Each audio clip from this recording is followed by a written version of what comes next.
Good evening, everybody. I say everybody, but there's nobody watching live at the moment. So if you watch this back, good evening, good morning, good afternoon, whatever. I hope you're all well and have avoided COVID, which seems to be a bit rife out there at the moment. As you can see, our COVID co-presenter is back live. But before I go over to Kdog, scrolling down the bottom there is our YouTube channel. Which we'd love you to go across to like and subscribe. But also tonight, it's a first, Kdog. It's an actual first tonight. We're going live on Twitter as well tonight. First time ever. So that'll be interesting to see if that works. We'll have a look at that later on. So live on Facebook, Twitter, and YouTube. You couldn't just make this up. Couldn't make this up, could you? Couldn't make it up. Kdog, back in the land of living. How you doing? Yeah, I'm all right.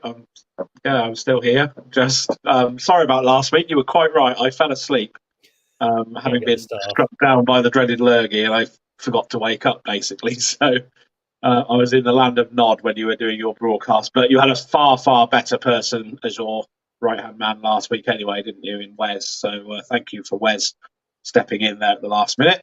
Apologies, but yes, I got afflicted, and I still am, by the dreaded COVID. And yes, hopefully it's on the way out for me. And I guess it was only a matter of time, wasn't it? I think we've all pretty much had it now. My dad's got it, my brother's got it. So yeah, I think it's going to basically go through the whole country now. Absolutely. Well, it's only 5 weeks now until our charity match, the third encounter of the masked cricketer versus the Lord's Taverners. And our special guest tonight, as we said on our promo introduction, is the Lord's Tavs guru. We'll call him the guru, shall we? He might disagree with that, but it is the one and only Mervyn Ramsey. Good evening, chaps. He's looking well, isn't he? How you doing? I'm very good, actually. Good stuff. One or two shenanigans over the last few months, but yeah, everything's tickety-boo. Thank you. Great stuff. Thanks for coming on again. I thought it would be good just to touch base with you, see what's happening with you generally, and how busy you are with the Tavs at the moment, how the Tavs are looking after coming out of the lockdown, and how busy it is, and what's planned really for 2022 moving forward. So normal day for you, Merv? What does that look like? Well, in the winter time, it's all about planning for the months really between May and October, which are and it does take a lot of planning. So we've got 18 cricket matches this summer, and I also do numerous golf days as well, in the region of 6-7 golf days. But it's mostly just keeping on top of all that, and yeah, lots of encouraging people to join in. That's probably what I do the most, and putting people together. That's and that's always great fun. Quite a task, actually, isn't it? Yeah, no, you're sort of juggling all sorts of stuff, but it's really exciting to, looking forward to our first game, which is of course against the masked cricketer on the 2nd of May, and let's hope the sun shines and we have a cracker.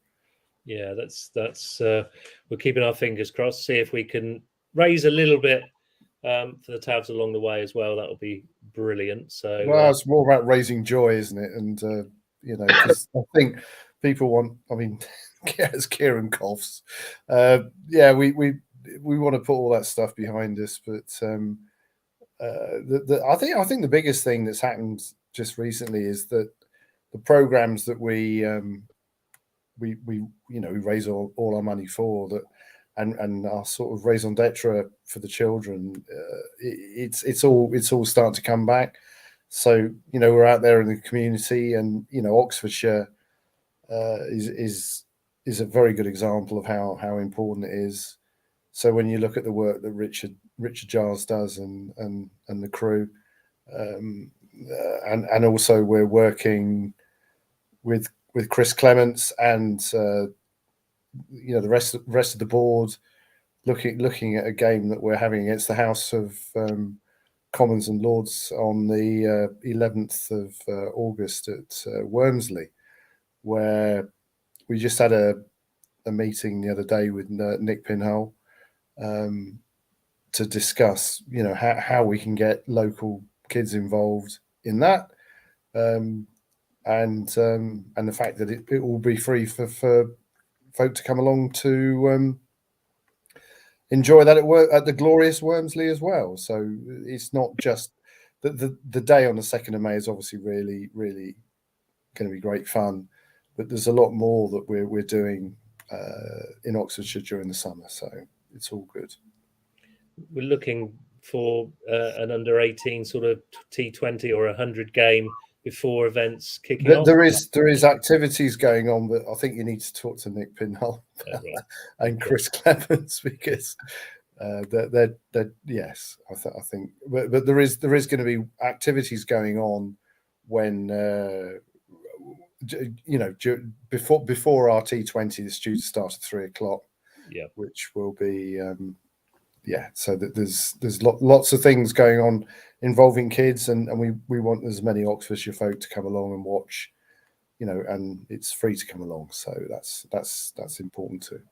Exciting times. You mentioned there about Tabs coming out of the sort of lockdowns and the things that we've had to put up with in the last couple of years. How tough has it been from a fundraising perspective over that period of time? I'm assuming quite difficult, but things have still sort of moved along okay. Well, the big to me, and I think most of us that are very close to what's going on, is it's the children we try and the young people, should I say, that we support. They've been more isolated than ever, and they're isolated in their normal life, as it were, or in normal times, because they're if you talk to the parents, a lot of the parents that are, of these young people, it's just great stories coming back about what we do to and how they benefit from it. And it's not just about playing a game. It's about just making friends and confidence, and just getting them to do things that they just don't get the chance to do in their normal days. So it's really exciting that we can get back to where we were and move it forward. I'm going to give Kieran a chance to ask a question in a moment.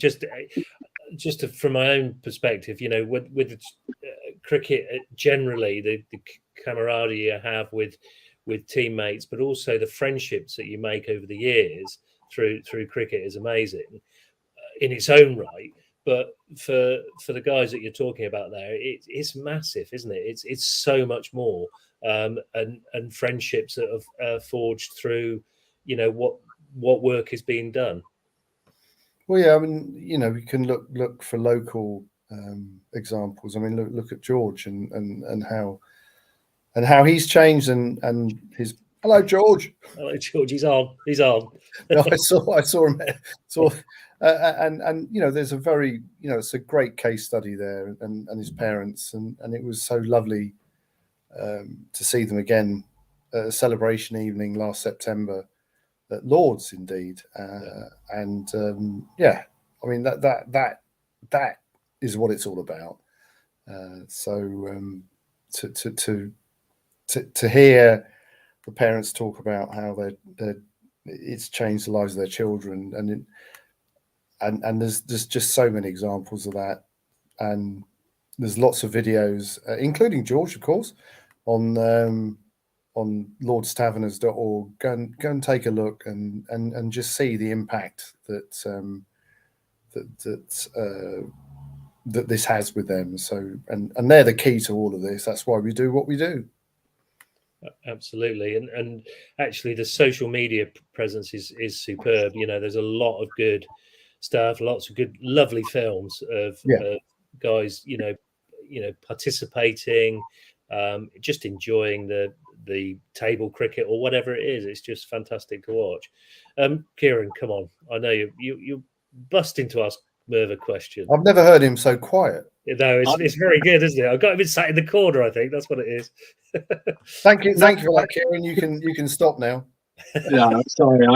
I'm quite happy to sit quietly today, to be honest. But no, I was going to say, I know we've mentioned this previously, Daryl. But another thing we probably be remiss of us not to mention again with Mervyn on is obviously George and Damon, of course, now qualified cricket coaches, and we're really proud of them for that. Fantastic. So absolutely fantastic. I reckon that George and Damon can probably put us through our paces on the Maybank holiday, Daryl, just to sort of get the coaching going, get us working hard. I reckon he'd love that with me. So I had the pleasure actually, Mervyn, just a few weeks ago, of helping with some coaching with the Minster Level Lions, which is the disability side that Minster Level have, and there was only about sort of 6 or 7 people there, but it was just wonderful to see the smiles on faces of facilitating cricket for disabled youngsters, and it was a real eye-opener for me because they really put maximum effort in, and it's a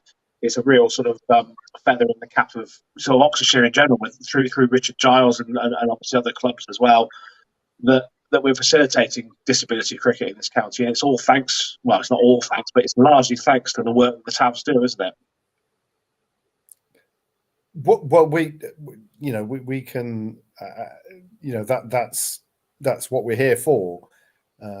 Is to particularly with the ECB, which has become a big, it's getting a bigger partnership, which will be announced, I'm sure, very soon. In addition to what we currently do, but the working through the ECB with the local boards across England and Scotland and Wales, there's just so much good stuff being done, and it's only going to get better because the ECB are putting more and more behind it. And watch this space.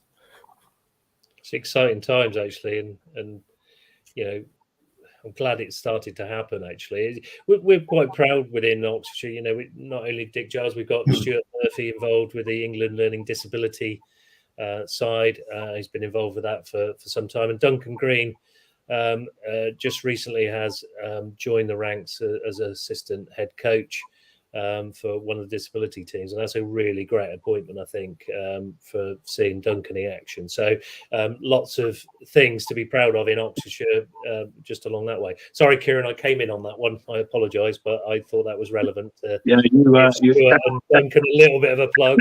You can definitely jump in today. You can definitely jump in. I am exceedingly quiet today, man. I'm very sorry.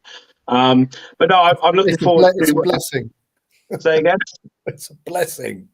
Stop making me laugh, else I'll just keep coughing.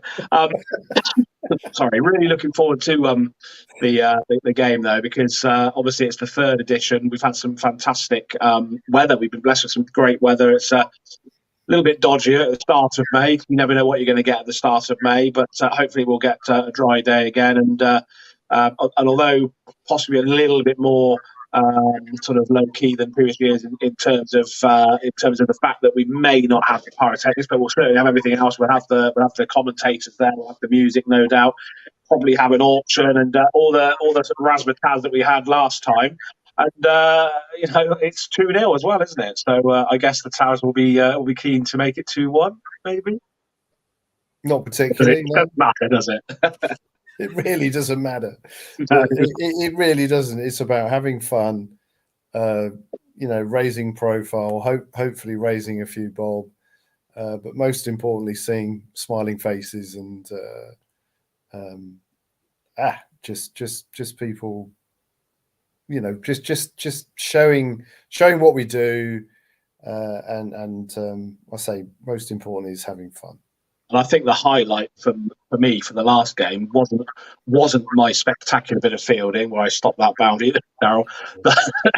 Sorry, when the you fell over. Yeah, when I fell over, broke my rib. No, the highlight, all joke aside, the highlight for me, Daryl, was actually the disability cricket show beforehand, and putting everybody, really sort of showing what they're capable of, and it was brilliant. George and Damon leading the way, and crew getting involved. It was really good to see, and they had a massive support, didn't they? The support of the crowd was brilliant, and I think they thoroughly enjoyed their day. Yeah, absolutely, 100%. I mean, it's just great seeing those guys, big smiles on their faces. It's heartwarming, but as Merv quite rightly says, it's what it's all about, and that's the bottom line for me. It's been wonderful to be a part of that little journey that I never thought we would ever get to this stage, and that's the great thing. It's something so something's good to come out of something very silly. So I'm very silly, very, very silly, very, very, very silly. I assume you're going to be dressed up again on the day, Daryl. Are you? I'm guessing. See, George is on. George, shall I be the scarecrow again, or do you want me to be the scary stick man? Or let's get George. Let's get George to choose your costume. That's a great idea. Choose my costume. Any costume, I will get it. Except my birthday suit, George, because that's not acceptable. George, get the dad to message in the chat and tell us what you want. Tell us what you want Daryl to dress as. If you want to say what you want me to dress as well, I could dress as a cricketer. That'd be a bit of a fantasy, wouldn't it? Far-fetched, wouldn't it? Yeah, thank you. I knew that was coming. Brilliant. Merv, why you're here? I mean, obviously, first and foremost, have you got any stars lined up for the Tavs to play the Mars cricketers this year? I understand there might be a son of and father as well will come along and support, I'm sure. But no, Toby Tarrant's definitely going to be there, and I'm sure his dad will come along and do his normal. Is that the dad that told you to bugger off because you were very scruffy, Darryl? Yeah, that's the one. Yeah, that's the one. Yeah, and rightly so. Oh no, it's one of those strange things. This time, you're trying to get people involved, and normally this game is the end of the season.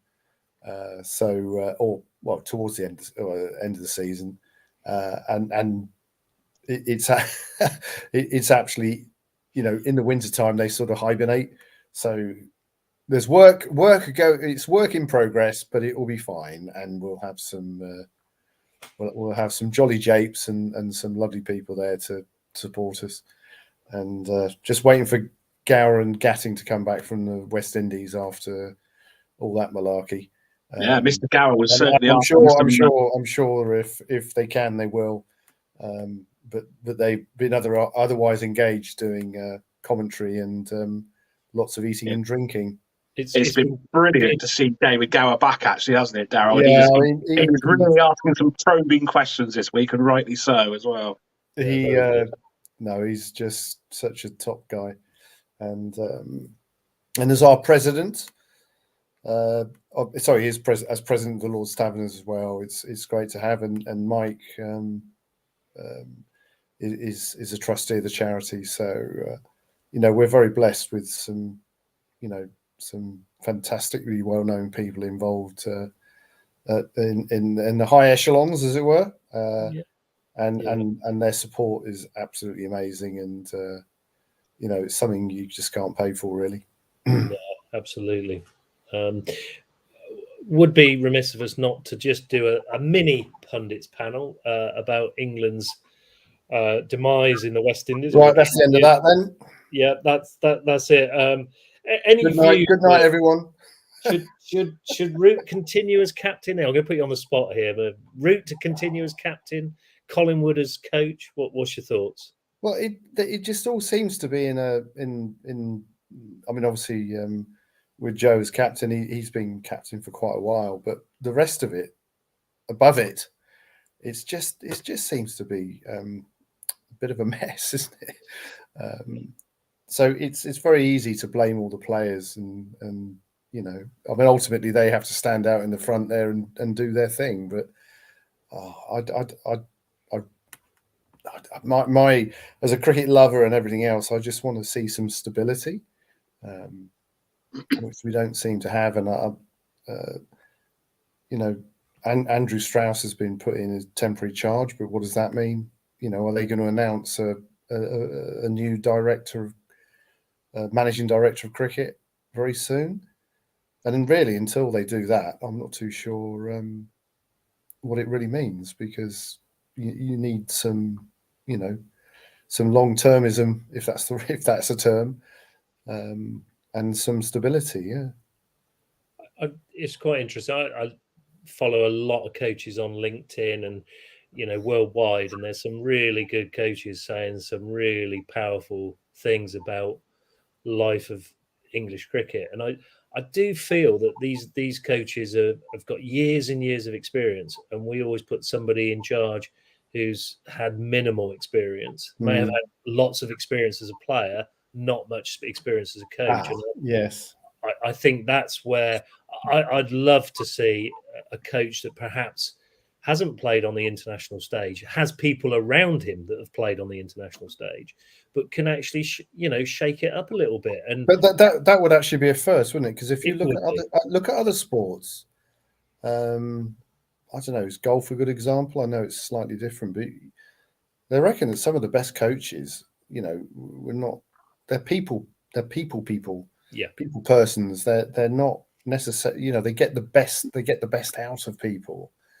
And there's some major sports where it's not just because you played at that level doesn't mean that you're going to make a good coach, and in some sort of strange way, it's I don't know, it just seems maybe it's best to give that, I really think that is just give it a go, because try it can't do any harm, can it? It can't do any harm, because what's happened hasn't been so great.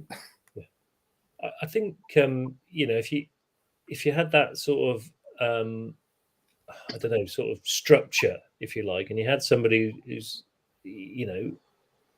hopefully getting respect, that's the key. But it's the thought of a player that has been given players to coach who are already in the system. They haven't they haven't helped a player get to that stage, have they? In the majority of the cases, I would say not. So there's a lot of coaches, on the peripheral edges that probably have promoted people into getting first class cricket and beyond. So are they the ones that they should be looking at? I don't know. It's an interesting debate, that's for sure. Well, but also that I say the world has changed. We're obviously the world is in a difficult situation at the moment, generally, with lots of horrible things going on in obviously in Ukraine and beyond. And I just think that maybe it's a time to reevaluate exactly what we're trying to do.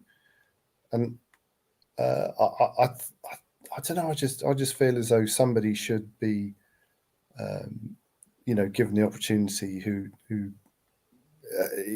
is a passionate cricket person, but has not necessarily played at the highest level.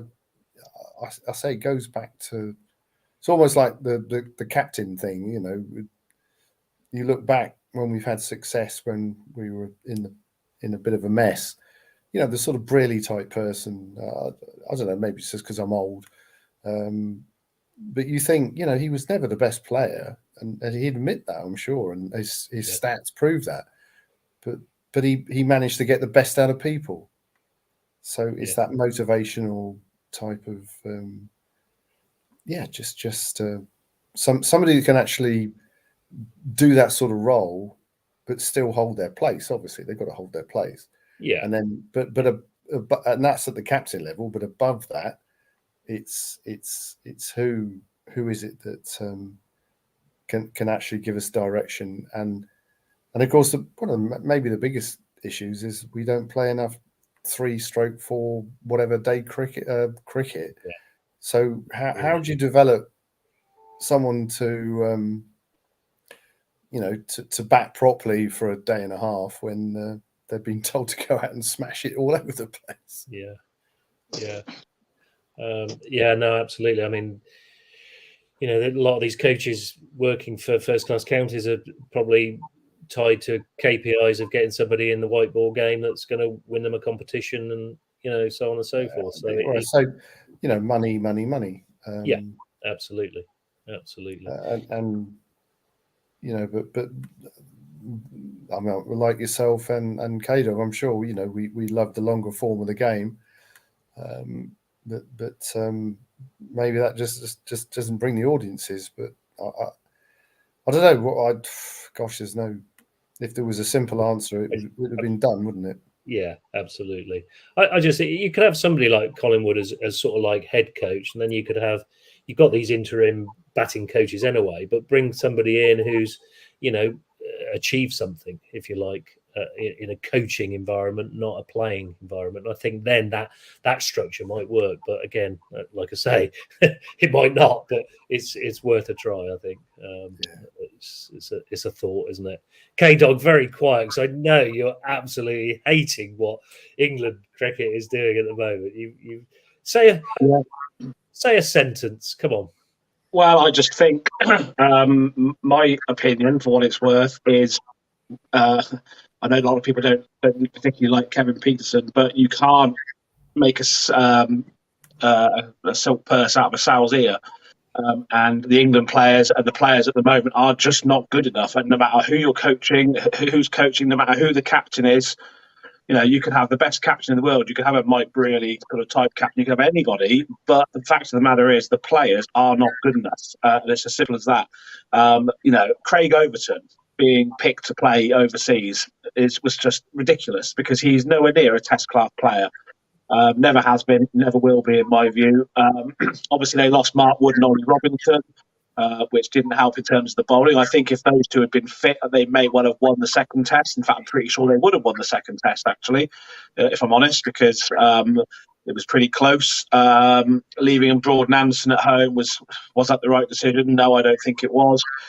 And I think the only person that's come out with any real credit out of this series, and I haven't seen an awful lot of it, I haven't watched any of the games, to be honest, because I haven't been that interested, is Lee's at the top of the order. He hasn't scored the weight of runs, but he actually looks like he might be a test opener, potentially.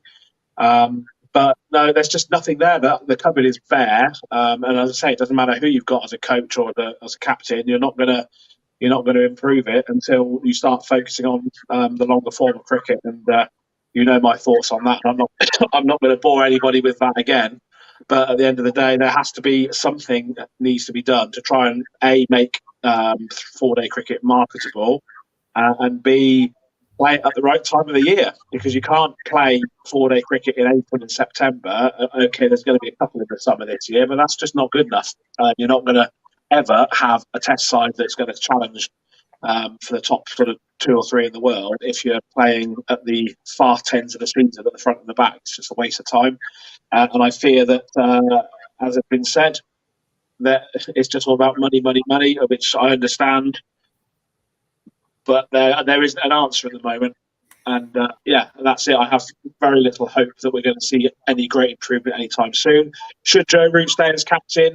No. He should certainly still be playing, of course, but he shouldn't stay as captain. The big question then is, who would you choose as captain? God knows. Haven't got a clue, because there's nobody that's shouting, jumping out off the page saying that they'll take it. I don't think Ben Stokes wants it. There's nobody else in that team that probably warrants a place in the team. There's just nothing. The cupboard is bare. It's a very, very depressing time to be an England cricket fan, but I'm sure the only positive I can say is the only way is up. They can't get any lower. They're rock bottom of the World Test Championship. They're rubbish. They've just lost to the second worst team in the world. So they can't go any further down unless they introduce relegation and they start playing associate nations in Test cricket. Maybe that's the way forward. So I'm glad you had nothing to say then. Yeah, sitting on the fence as normal, Kieran, obviously there, I thought. Very good. It was very passionate, I thought. No, actually. It was well said, actually, well said. I think it's great for the game that the West Indies have won a test series, actually. It's good to see them bouncing back. I think they have got some talented individuals as well that could take them forward. So I think that from the world cricket point of view is quite decent, to be fair, albeit at the hands of an English side. But we'll see West Indies progress, and we'll see how England progress as well. Two things left for me to say to you, Merv, is that they take Matt Parkinson over to give him some experience, and then don't play him in any game. And Jack Leach, although I felt bowled a little bit better with proper field sets, he was pretty negative bowling, wasn't it? I don't. I mean, this thing about we take someone on tour just to give them the experience of being on tour. Well, you're not going to use them. Don't take them. Yeah, absolutely. I must say, spin bowling, slow bowling, whatever, is not really something although seen a lot of it, it's not really something that I can really give too much knowledge about. But I mean, it just seems as though we don't. Again, it's back to we just don't seem to have the talent. But if you're going to take someone on tour, surely you've got to give them a game. Got to have a look at them, haven't you? Got to have a look at them, because you won't know until you. Well, we still don't. We don't know, do we? No, we don't. It is crazy, and then the chances are he might not be selected for the series over here. You just don't know. Mind you, that's the sort of tour I'd like. Well, yeah, absolutely. Carrying drinks, absolutely. Just more important is just being the bar. I think. It'd be fantastic, wouldn't it? To be honest, it's a great place to go. I could have been there in the next couple of weeks. I decided to not go on tour with the county over 50s here. No! It was around a busy time of year for me, so I know, but with all the crap that's gone behind us, surely I should have gone. I think you've made a mistake there. I think you should have gone.